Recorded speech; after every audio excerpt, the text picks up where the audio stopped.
श्री कृष्ण भगवान के चरणों में शीश झुकाओ, श्रद्धा भाव से पूजो हरि, मनवांछित फल पाओ।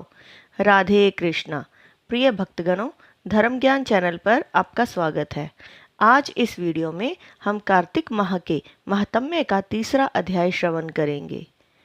सत्यभामा ने श्री कृष्ण भगवान से कहा, हे प्रभु, आप तो सभी काल में व्यापक हैं और सभी काल आपके आगे एक समान हैं। फिर यह कार्तिक मास ही सभी मासों में श्रेष्ठ क्यों है? आप सब तिथियों में एकादशी और सभी मासों में कार्तिक मास को ही अपना प्रिय क्यों कहते हैं? इसका कारण बताइए। भगवान श्री कृष्ण ने कहा, हे भामिनी, तुमने बहुत अच्छा प्रश्न किया है। मैं तुम्हें इसका उत्तर देता हूँ, ध्यान पूर्वक सुनो।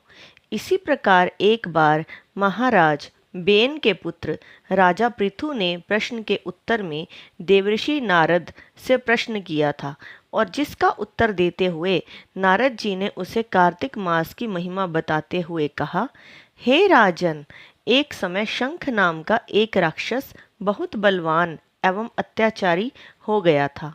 उसके अत्याचारों से तीनों लोकों में त्राही त्राही मच गई। उस शंखासुर ने स्वर्ग में निवास करने वाले देवताओं पर विजय प्राप्त कर इंद्रादि देवताओं एवं लोकपालों के अधिकारों को छीन लिया। उससे भयभीत होकर समस्त देवता अपने परिवार के सदस्यों के साथ सुमेरु पर्वत की गुफाओं में बहुत दिनों तक छिपे रहे। तत्पश्चात वे निश्चिंत होकर सुमेरु पर्वत की गुफाओं में ही रहने लगे।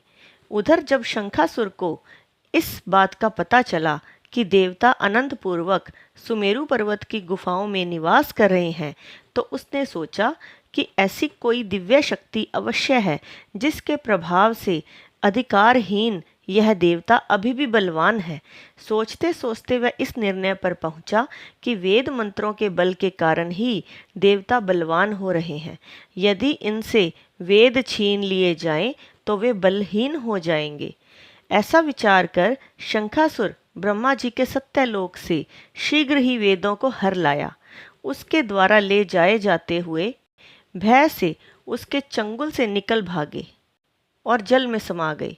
शंखासुर ने वेद मंत्रों तथा बीज मंत्रों को ढूंढते हुए सागर में प्रवेश किया, परंतु न तो उसको वेद मंत्र मिले और ना ही बीज मंत्र।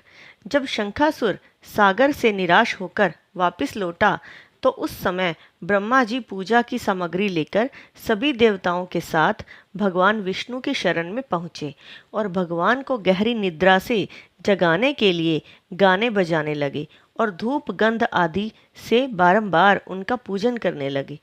धूप दीप नैवेद्य आदि अर्पित किए जाने पर भगवान की निद्रा टूटी और वह देवताओं सहित ब्रह्मा जी को अपना पूजन करते हुए देखकर बहुत प्रसन्न हुए तथा कहने लगे, मैं आप लोगों के इस कीर्तन एवं मंगलाचरण से बहुत प्रसन्न हूँ। आप अपना अभीष्ट वरदान मांगिए, मैं अवश्य प्रदान करूँगा। जो मनुष्य आश्विन शुक्ल की एकादशी से देवोत्थान एकादशी तक ब्रह्म मुहूर्त में उठकर मेरी पूजा करेंगे, उन्हें तुम्हारी ही भांति मेरे प्रसन्न होने के कारण सुख की प्राप्ति होगी। आप लोग जो पाद्य, अर्घ्य, आचमन और जल आदि सामग्री मेरे लिए लाए हैं, वे अनंत गुणों वाली होकर आपका कल्याण करेगी। शंखासुर द्वारा हरे हारे गए संपूर्ण वेद जल में स्थित हैं। मैं सागर पुत्र शंखासुर का वध करके उन वेदों को अभी लाए देता हूँ। आज से बीज मंत्र और वेदों सहित मैं प्रतिवर्ष कार्तिक मास में जल में विश्राम किया करूँगा। अब मैं मत्स्य का रूप धारण करके जल में जाता हूँ।